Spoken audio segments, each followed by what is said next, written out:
नमस्कार. आज सकाळी शेअर मार्केट सुरू झाल्यापासून घसरण होती आणि दिवसभर घसरण चालूच होते. सलग तिसऱ्या दिवशी या आठवड्यामध्ये घसरण बघण्यास मिळालेली आहे. मार्केट बंद होताना सेन्सेक्स हा 386 पॉईंटने घसरून 81,716 वर बंद झालेला आहे. निफ्टी हा 113 पॉईंटने घसरून 25,057 वर बंद झालेला आहे. BSE FMCG इंडेक्स 0.11% वर आहे.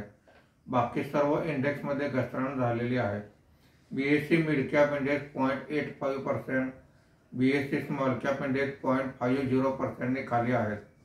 आजच्या कामकाजामध्ये निफ्टीमध्ये वाढलेले मुख्य शेअर्स पुढील प्रमाणे: power grid 1.63%, NTPC 1.34%, Nestle 0.87%, HUL 1.08% अशी वाढ आहे.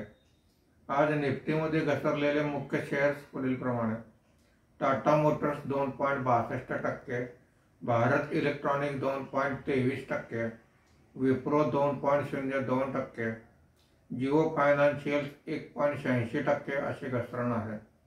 आज FIIने 2426 कोटी रुपयांची विक्री केलेली आहे. देशी वित्तीय संस्थांनी 1212 कोटी रुपयांची खरेदी केलेली आहे. आज रुपयाच्या दरात 7 पैशाची मजबूती आली असून मार्केट बंद होताना रुपयाचा दर हा 88 रुपये 69 पैसे प्रति डॉलर असा होता. धन्यवाद.